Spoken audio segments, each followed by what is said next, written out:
नमस्कार दोस्तों, मैं कोमल। आप देख रहे हैं इनसाइड लाइव। बिहार की राजनीति में एक से बढ़कर एक रोचक किस्से हैं। आज हम आपको सुनाने जा रहे हैं पूर्वी चंपारण जिले की एक ऐसी विधानसभा सीट की कहानी जहां सत्ता की कुर्सी हर बार हाथ बदलती रही। कभी कांग्रेस, कभी सीपीआई, कभी जनता दल, तो कभी आरजेडी और अब बीजेपी जेडीयू की पकड़। जी हाँ, हम बात कर रहे हैं पिपरा विधानसभा सीट की। दोस्तों, पिपरा विधानसभा सीट पर पहली बार चुनाव हुए थे 1957 में और तब से लेकर आज तक एक दिलचस्प ट्रेंड चला रहा है। यहाँ कोई भी नेता लगातार 2 बार से ज्यादा नहीं जीत पाया। मतलब जनता हर बार नया विकल्प चुनती रही। 5 बार कांग्रेस, 3 बार भाजपा और सीपीआई, 2 बार जनता दल और एक बार आरजेडी और जेडीयू ने जीत दर्ज की। लेकिन मजेदार बात यह है कि कांग्रेस, जिसने शुरुआती दौर में 5 बार जीत दर्ज की, 1985 के बाद यहां कभी जीत ही नहीं सकी। साल 2000 का चुनाव पिपरा के लिए खास रहा। आरजेडी के सुरेंद्र चंद्रा ने भाजपा के कृष्ण नंदन पासवान को हराकर यह सीट जीत ली। लेकिन इसके बाद कहानी पूरी तरीके से बदल गई। 2005 में फरवरी और फिर अक्टूबर के चुनाव हुए। दोनों बार बीजेपी के कृष्ण नंदन पासवान विधायक बने, यानी इस सीट पर पहली बार कमल खिला और यहीं से भाजपा और जेडीयू का दबदबा शुरू हो गया। 2010 में मैदान में आए जेडीयू के अवधेश प्रसाद कुशवाहा और उन्होंने धमाकेदार जीत दर्ज की। उसके बाद अवधेश कुशवाहा को मिले 40,099 वोट, जबकि आरजेडी के सुबोध यादव दूसरे नंबर पर रहे 28,212 वोट के साथ। कांग्रेस चौथे स्थान पर सिमट गई। यह चुनाव साबित करता है कि यहाँ जातीय समीकरण से ज्यादा जनता का मूड निर्णायक होता है। 2015 का चुनाव बीजेपी और जेडीयू के बीच सीधा मुकाबला था और वहीं बीजेपी से मैदान में उतरे श्याम बाबू प्रसाद यादव, जबकि जेडीयू से थे कृष्ण चंद्रा। परिणाम आया और बीजेपी ने बाजी मारी।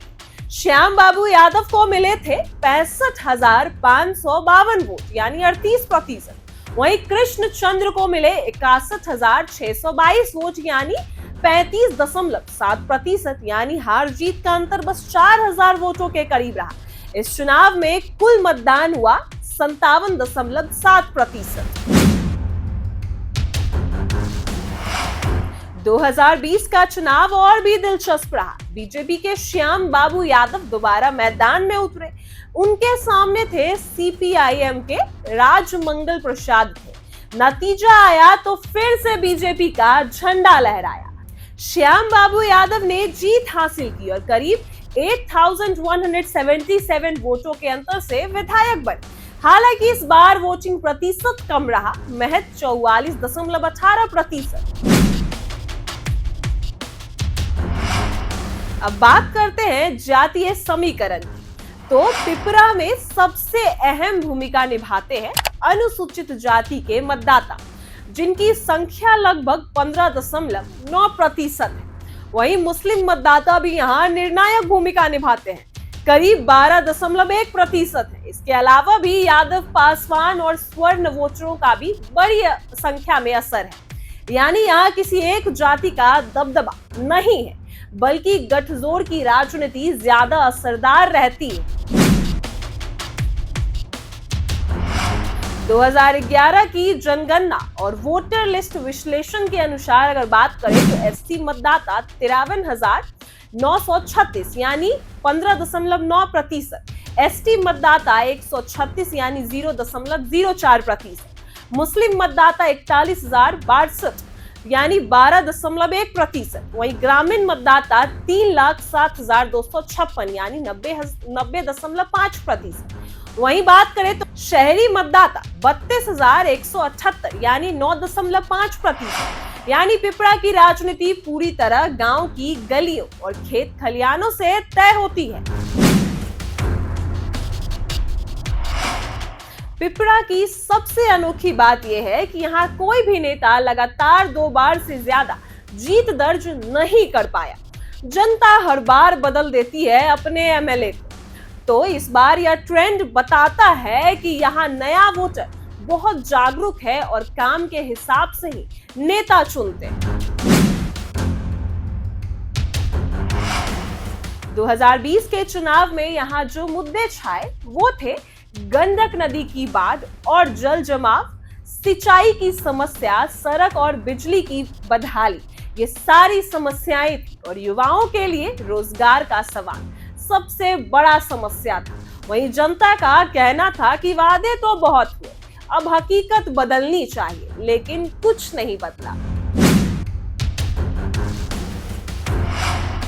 तो दोस्तों, ये थी हमारी कहानी पिपरा विधानसभा सीट की, जहां कांग्रेस का कभी दबदबा था, फिर सीपीआई और जनता दल का दौर रहा, फिर 2000 में आरजेडी, फिर 2005 के बाद बीजेपी जेडीयू का कब्जा।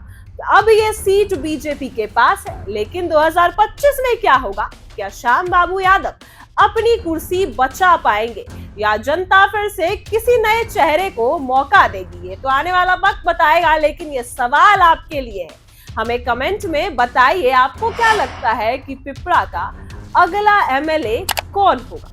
जुड़े रहिए हमारे साथ, क्योंकि हम आपके लिए लाते रहेंगे बिहार के हर विधानसभा सीट की पूरी कहानी। तो दोस्तों, आपने अभी अभी सुनी बिहार के पिपरा विधानसभा सीट की पूरी कहानी। हमें पूरा यकीन है कि आपने इस यात्रा में राजनीति के उन पहलुओं को महसूस किया होगा जिसके बिना चुनावी गणित को समझना नामुमकिन है। लेकिन बिहार की राजनीति इतनी व्यापक और रोचक है कि हर विधानसभा सीट की अपनी अलग कहानी और अपनी अलग दास्तान है। और अब बारी है एक और महत्वपूर्ण सीट की, मधुबन विधानसभा सीट की। दोस्तों, मधुबन की पहचान सिर्फ एक चुनावी क्षेत्र के तौर पर नहीं है, बल्कि यह बिहार की राजनीति में अपनी खास जगह रखती है। यहाँ की राजनीति हलचलें अक्सर राज्यव्यापी समीकरणों पर असर डालती है। यही वजह है कि मधुबन विधानसभा की कहानी सुनना अपने आप में एक दिलचस्प अनुभव होगा। हमारे अगले एपिसोड में जब आप मधुबन विधानसभा की दास्तान सुनेंगे तो आप देखेंगे कि यहाँ का इतिहास उतार चढ़ाव से भरा रहा। कभी किसी पार्टी का दबदबा रहा तो कभी जनता ने बदला रास्ता। कई बार यहाँ से नतीजे पूरे जिले की राजनीति का रुख बदल दिया और बड़े बड़े दिग्गज नेताओं को चौंका दिया। मधुबन की कहानी ने हम सिर्फ चुनावी आंकड़ों तक सीमित नहीं रहेंगे, बल्कि हम यह भी बताएंगे कि यहाँ के लोग किस तरह अपने मुद्दों को प्राथमिकता देते हैं। सड़क हो, शिक्षा हो, स्वास्थ्य हो या रोजगार हो, और कृषि जैसे सवाल यहाँ की जनता की सोच को गहराई से प्रभावित करते हैं। यही वजह है कि हर बार यहाँ का चुनाव नतीजा अलग रंग लेकर सामने आता है। इतना ही नहीं, हम यह भी आपको समझाएंगे कि मधुबन विधानसभा की राजनीति का असर आसपास की सीटों और गठबंधन की राजनीति पर कैसे पड़ता है। कई बार यह सीट निर्णायक साबित हुई है और सरकार बनाने बिगाड़ने के समीकरणों में भी इसकी अहम भूमिका रही है। अगर पिपरा की कहानी ने आपको सोचने पर मजबूर किया था, तो यकीन मानिए मधुबन विधानसभा सीट की कहानी आपको और गहराई तक ले जाएगी। यह कहानी सिर्फ एक सीट की नहीं होगी, बल्कि पूरे इलाके की राजनीति और जनता की आकांक्षाओं को समझने का मौका भी देगी। तो दोस्तों, जुड़े रहिए हमारे साथ, क्योंकि अगले वीडियो में हम आपके लिए लेकर आएंगे मधुबन विधानसभा सीट की पूरी कहानी और पूरी दास्तान। इसमें हम चुनावी इतिहास के साथ साथ उस घटनाओं और मुद्दों का विश्लेषण करेंगे जिन्होंने यहाँ के मतदाताओं को बार बार सोचने पर मजबूर किया। और हाँ, अगर आपको हमारी यह प्रस्तुति पसंद आई हो तो इसे शेयर करें, अपने विचार हमें कमेंट में बताएं और चैनल को सब्सक्राइब करना बिल्कुल ना भूलें, क्योंकि आपकी भागीदारी ही हमें लगातार प्रेरित करती है और हमें यह ताकत देती है कि हम आपके लिए बिहार की राजनीति से जुड़े ऐसी ही अनसुनी दास्तान और कहानियां लेकर आते रहें। तो अब दीजिए इजाजत और इंतजार कीजिए अगले एपिसोड का, जहां हम आपको सुनाएंगे अगले विधानसभा सीट की कहानी, यानी मधुबन विधानसभा सीट के सियासी रहस्य और बिहार की राजनीति का एक और रोचक अध्याय।